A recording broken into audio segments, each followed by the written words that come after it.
or sometimes there were a few more times than that maybe I decided to get drunk, but in every situation I always thought that I had a safe place to go. I never got drunk thinking I'm going to have a one-night stand or I'd really like to hook up with somebody.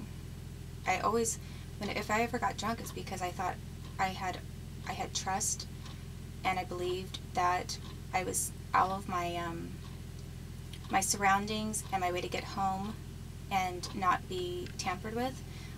I had always believed that I was safe. So in thinking that I was safe and that I had safe people to be around, or a safe circumstance, a safe ride home, a safe place to go home to, that kind of thing, that was why I would drink more. Those are the times where I sometimes drank more, and I assumed that I had closed the gap on everything and made sure that I was safe before I drank. And then I was having people pull the rug out from under me at the last minute after I wasn't incapacitated. So a few of these people, they did this repeatedly. And as I say, most of these people are all connected to each other.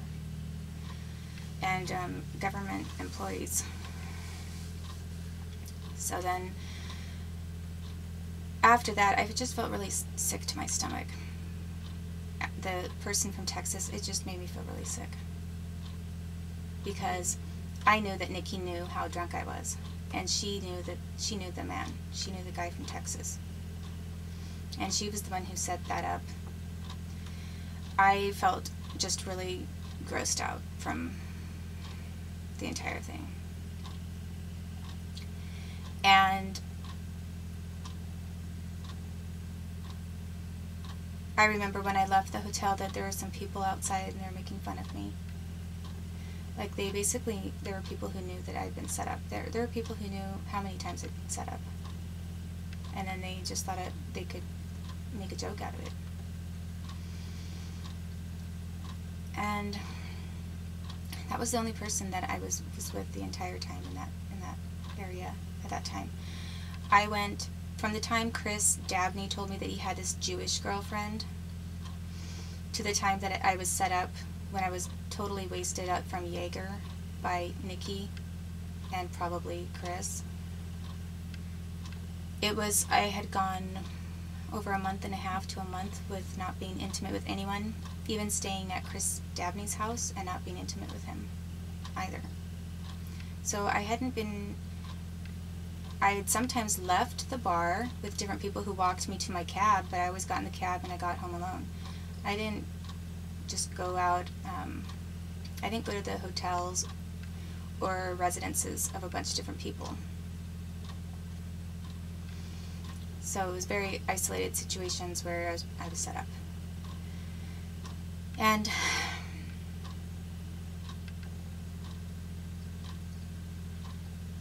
that is why I think Chris acted like he didn't believe me when I said that I was pregnant, and I knew it was his baby because there was no possible way it could have been anyone else's. I hadn't slept with anybody else. I had one time, had this horrible situation with this person named James from Texas. But that was much later. I figured out that I wouldn't have known about it, but I would have already been pregnant with Chris Dabney's kid, and I didn't know I was pregnant yet. With my first pregnancy with my son, Oliver, I knew I was pregnant within 1 week. Oh, actually, I take this back with that whole James thing and having been pregnant first. No, I believe that I was with him that one time, but I think that was still back in the past. That had been a long time ago, and aside from that, it hadn't been anybody else. So since that James person or whatever, it had been like a month and a half. And I hadn't, had let men walk me to my cab, and Chris saw me leaving the place with men, walking to my cab, flirting with them, and then leaving, and while he still had to work. But I never went home with any of them. They walked me to my cab, I said thanks, and then I went home and slept. So he assumed, or thought, he acted like he was shocked when I said I was pregnant, and I knew it was his child. And he said, No, it can't be me. He said, I can't have kids. I said, what do you mean you can't have kids? And basically he was saying, I can't have kids. He made it sound like he had been, quote-unquote, fixed, or that there was some reason why he was not able to have children. He didn't say it like, I can't have kids right now, it's not a good time for me. He said it pretty much like he had been told, or he was wanting me to believe and telling me that it was impossible for him to have children for some kind of a medical reason. And I said to him, I said, well, well, you definitely can, and you bet, and there's no problem with you medically because I am pregnant. So then he acted like he didn't really believe me, kept looking at me. But the thing that was weird is when I was with him intimately and when it occurred, the night that I became pregnant, the night of the event which led to the pregnancy, I knew in the exact same moment, I knew that I was pregnant. It was very weird. It's the only time in my life. With my son, Oliver, I knew I was pregnant after a week because I had increased appetite and I was eating tons and tons of plums. I couldn't get enough plums. I ate just like baskets full of plums and I craved them. And it was so strange and out of the ordinary after about a week, and I started having some waves of nausea. I never threw up, but I realized that I was pregnant with my son after about a week. And there were a few physical changes right away. With becoming pregnant with Chris Dabney, child, I knew pretty much the moment of or the moment before conception. I don't know why I'm laughing, because actually this entire clip is just depressing. But it was one time where I knew either the exact moment that I don't know how to describe it. I remember having this thought in my mind, that's a baby right there. That's the exact thing that went through my mind, that's a baby right there. And I never was intimate with someone and had that kind of an idea. I wasn't trying to get pregnant. I just knew in that moment that there was a baby. So, and I'm not a psychic person who can predict things ahead of time.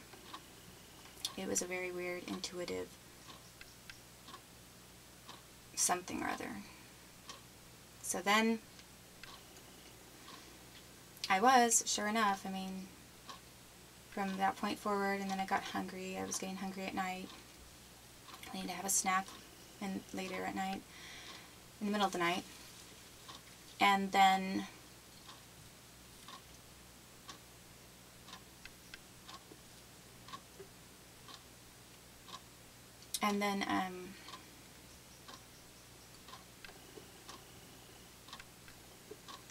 when I had the blood tests and the urine test, well, when I did my own urine test, it was positive.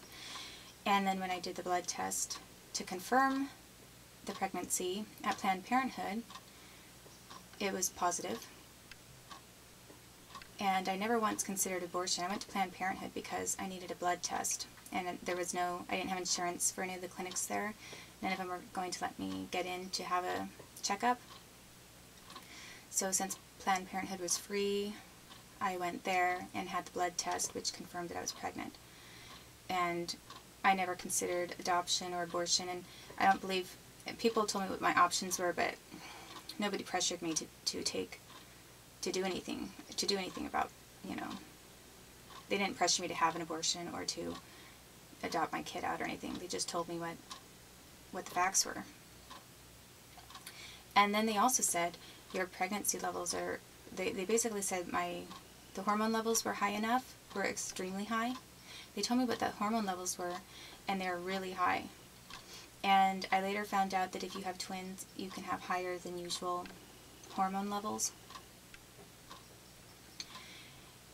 So if you have really, I think that what they were saying is that my hormone levels were higher than when I said the time of conception possibly was, or how far along I thought I was. So they were maybe thinking that I was further along than I was. But I think that what had happened is that the only other time where your hormone levels are escalated like that is if you have twins.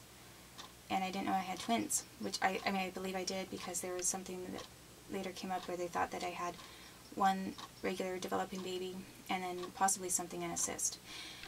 And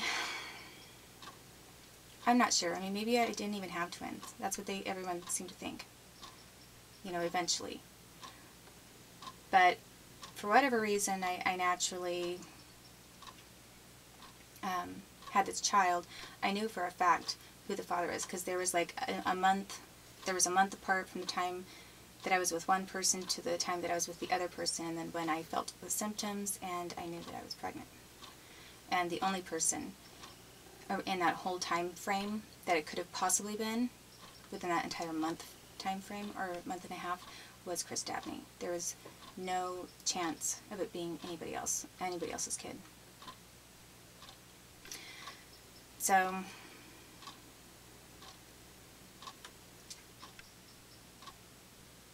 I think that probably other people could have wondered if I was carrying James Cartwright's kid or this other James from Texas, but it wasn't possible for either of them, because at the time that everything happened and how far along in the symptoms and everything, the only person that I was with, like I said, was Chris Dabney. So okay, so all the variables are, you know, very clear. It's very obvious who the father is, and he's telling me he can't have kids. Well, he definitely can, because he did. I was pregnant. And when I lost that baby, I looked at the baby's face, and actually you could even see the same features. It was really uncanny and amazing, because you could see the features of Chris Dabney in that unborn baby, or that baby that was born early, and, well, that was murdered by the United States and died, basically. You could see even the same kind of expression on its face, and it was a boy. So right about the time that I got pregnant, I was then being harassed, and I decided not